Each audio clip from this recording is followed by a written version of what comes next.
வணக்கம். இந்திய நேரப்படி காலை 6 மணி ஜிம் தலைப்புச் செய்திகள்.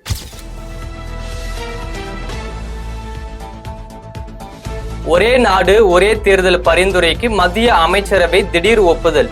பிரதமர் மோடி, மத்திய உள்துறை அமைச்சர் அமித்ஷா உற்சாக வரவேற்பு. காங்கிரஸ், திரிணாமுல் காங்கிரஸ் கடும் எதிர்ப்பு. சமாஜ்வாதி ஜனதா, பகுஜன் சமாஜ் கட்சிகள் மத்திய அரசின் முடிவை வரவேற்று அறிக்கை.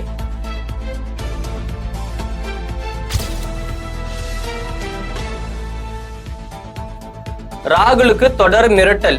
மக்களவை எதிர்க்கட்சி தலைவர் ராகுல் காந்தியின் பாதுகாப்பை மத்திய அரசு உறுதி செய்ய வேண்டும். முதலமைச்சர் மு.க. ஸ்டாலின் வலியுறுத்தல்.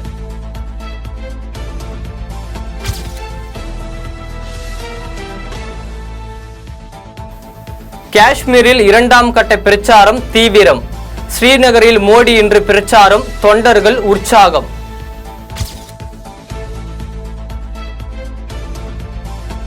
பஞ்சாப் முதல்வர் பகவந்த் மானுக்கு திடீர் உடல்நலக் குறைவு. டெல்லி அப்போலோ மருத்துவமனையில் அனுமதி. உடல்நிலை சீராக இருப்பதாக தகவல்.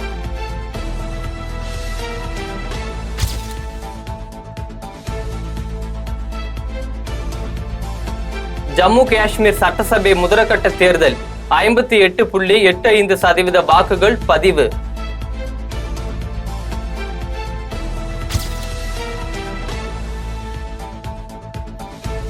அண்ணா அறிவாலயத்தில் குவிந்த திமுக தொண்டர்கள் ஏமாற்றம். துணை முதல்வராக உதயநிதி ஸ்டாலின் அறிவிக்கப்படுவார் என தகவல் பரவிய நிலையில் அறிவிப்பு வரவில்லை.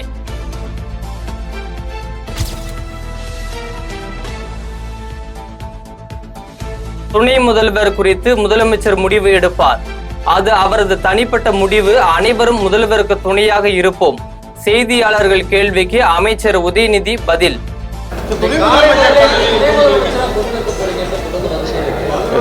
உங்க யார் சொன்னா? யார் சொன்னா? உங்களுக்கு யார் சொன்னா? அது அவருடைய விருப்பம். உங்க விருப்பம் சொல்லுங்க. உங்ககிட்ட சொன்னாங்களா? அப்படியா? சரியில்லையே. நான் இங்கே அண்ணா நூற்றாண்டு லைப்ரரி வந்துட்டேன். இன்னைக்கு அறிவாலயம் போகல. நான் இது முதலமைச்சர் முடிவெடுப்பாருங்க. நீங்கள் முடிவெடுக்காதீங்க. தொண்டர்கள் விருப்பத்தை அவங்க தெரிவிச்சிருக்கிறாங்க. நேற்று பழிமணிக்கம் அவர்கள் அந்த விருப்பத்தை தெரிவித்தாங்க. பட் எதாக இருந்தாலும் என்றைக்குமே எல்லா அமைச்சர்களுமே முதலமைச்சருக்கு துணையாகத்தான் இருப்போம். இது வந்து முழுக்க முழுக்க முதலமைச்சருடைய தனிப்பட்ட முடிவு. உச்சநீதிமன்ற முன்னாள் தலைமை நீதிபதிகள் தீபக் மிஸ்ரா, ரஞ்சன் கோகாய், சரத் அரவிந்த் பாப்டே மற்றும் யூ லலித் ஆகியோர் ஒரே நேரத்தில் தேர்தல் நடத்துவதற்கு ஆதரவாக எழுத்துப்பூர்வமாக பதிலளித்துள்ளனர். ராம்நாத் கோவிந்த் முழு அறிக்கையில் தகவல்.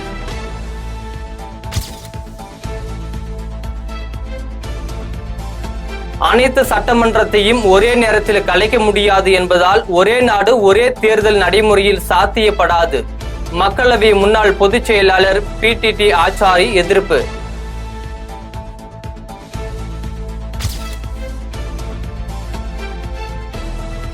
ஒரே தேசம் ஒரே தேர்தல். மத்திய அமைச்சரவை முடிவுக்கு உள்துறை அமைச்சர் அமித்ஷா பாராட்டு.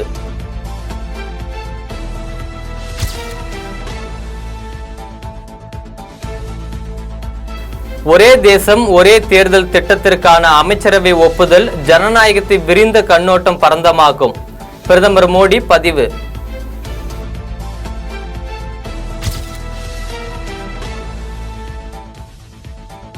போக்குவரத்து துறையில் தனியார் மயம்.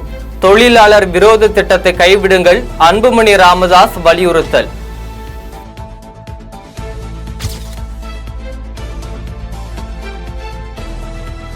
வெறும் 100 நாட்களுக்குள் உள்கட்டமைப்பு, விவசாயம், பெண்கள் மேம்பாடு, பழங்குடியினர் நலன், பட்டியல் சமூகத்தினர் நலன், ஏழைகளின் மேம்பாடுகளுக்கான ரூபாய் 15 லட்சம் கோடி முதலீடு. நாடாளுமன்ற விவகாரங்கள் துறை இணையமைச்சர் எல் முருகன் பேட்டி.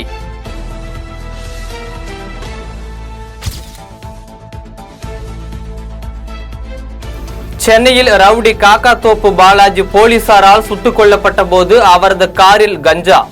என்கவுண்டர் குறித்து விசாரணை தீவிரம்.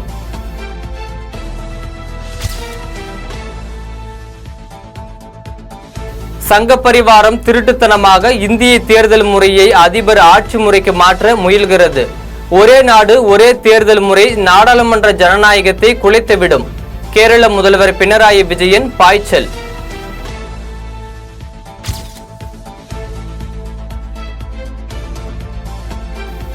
ஹரியானா தேர்தலில் காங்கிரஸ் தனிப்பெரும் கட்சியாக வெற்றி பெறும்.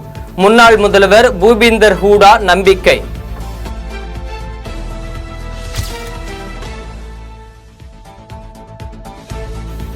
இந்தியாவின் ராணுவ தயார் நிலை மிகச் சிறந்ததாக இருக்க வேண்டும். இந்திய முப்படை தலைமை தளபதி ஜெனரல் அனில் சவுகான் பேச்சு.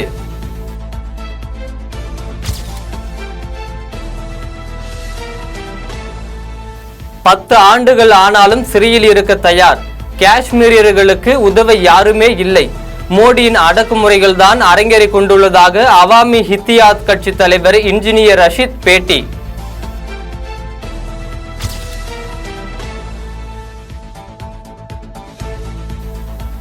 சட்டவிரோத பண பரிமாற்ற தடை சட்ட வழக்கில் ஜாபர் சாதிக் இயக்குனர் அமீர் உள்பட 12 பேருக்கு எதிராக குற்றப்பத்திரிகை.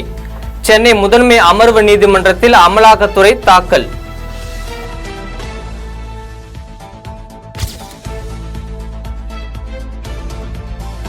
பெரியார் நினைவிடத்தில் விஜய் மரியாதை. தமிழகத்தில் பெரியாரை தாண்டி அவரை மீறி அரசியல் செய்ய முடியாது. அமைச்சர் உதயநிதி உறுதி. நடிகர் விஜய் அரசியல் கட்சி தொடங்கின பிறகு முதலா பெரியார் திடலிருந்து ஆரம்பிச்சிருக்காரு. அவரோட நேரடி வருகையை முதல் மரியாதையை பெரியார் கட்சி ஆரம்பிச்சிருக்காரு. யாரா இருந்தாலும் நல்ல ஒரு விஷயம். யாரா இருந்தாலும் தமிழ்நாட்டில் பெரியாரை தாண்டி பெரியாரை மீறி பெரியாரை தொடாமல் இங்கே அரசியல் செய்ய முடியாது. நண்பர் விஜய் அவர்களுக்கு என்னோட வாழ்த்துக்கள். பிசிகவும் திமுகவும் ஒரே நேர்கோட்டில் கொள்கை அளவில் பயணிக்கின்றன.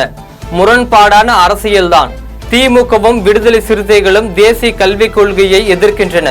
அதே நேரம் மதுவிலக்கு கொள்கை வேண்டும் என்று சொல்கிறோம். இதில் எங்கும் முரண்பாடு இல்லை என திருமாவளவன் விளக்கம்.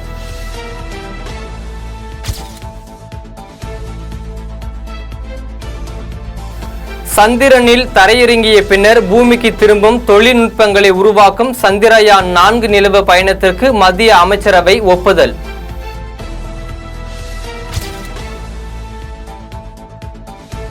இரண்டாயிரத்தி 2023-2024 நிதியாண்டில் இந்தியாவின் மொத்த உள்நாட்டு உற்பத்தியில் தமிழகம் உட்பட தென் மாநிலங்கள் முன்னிலையில் 30% பங்களிப்பு என புள்ளி விவரங்கள் தகவல்.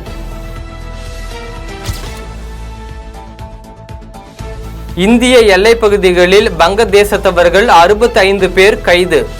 எல்லை பாதுகாப்புத்துறை நடவடிக்கை.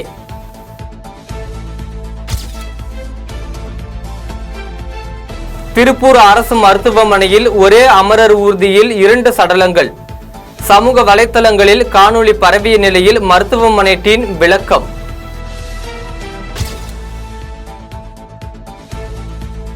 திருவண்ணாமலை அருகே மாணவியிடம் ஆபாச பேச்சு. அரசு பள்ளி ஆசிரியரை சுற்றி வளைத்த இளைஞர்கள் தர்ம அடி. ஆரணி அருகே ஏரியின் ஓரத்தில் விளையாடிய 3 சிறுமிகள் மற்றும் ஒரு சிறுவன் உள்பட 4 பேர் நீரில் மூழ்கி பலி. சோகத்தில் மூழ்கிய கிராமம்.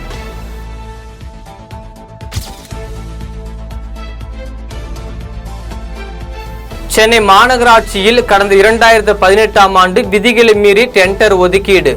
அதிமுக முன்னாள் அமைச்சர் SP வேலுமணி உள்பட 11 பேர் மீது லஞ்ச ஒழிப்பு துறையினர் வழக்கு.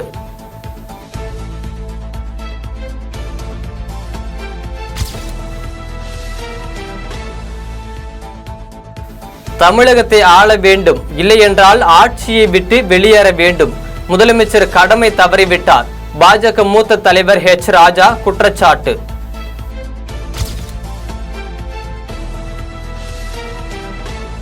ஆந்திராவில் அபாரம். அரசு மருத்துவமனையில் மூளை அறுவை சிகிச்சையின் போது ஜூனியர் NTR படத்தை பார்த்த நபர் குவிந்த பாராட்டு.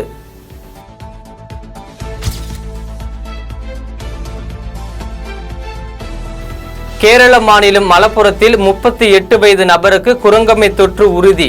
கேரள சுகாதாரத்துறை அறிவிப்பு. தமிழக எல்லைப் பகுதிகளில் சுகாதார அதிகாரிகள் தீவிர முன்னெச்சரிக்கை நடவடிக்கை.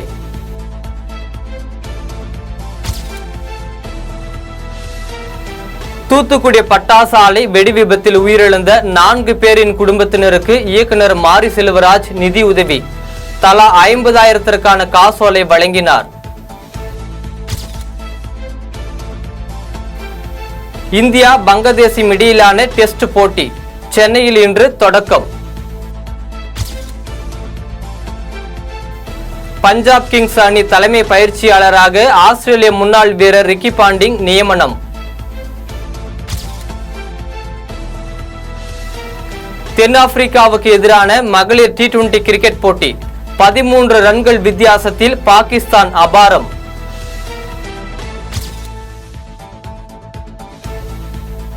ரஜினியின் 171வது திரைப்படமாக உருவாகி வரும் கூலி இணையத்தில் வெளியானதால் இயக்குனர் லோகேஷ் கனகராஜ் வேதனை.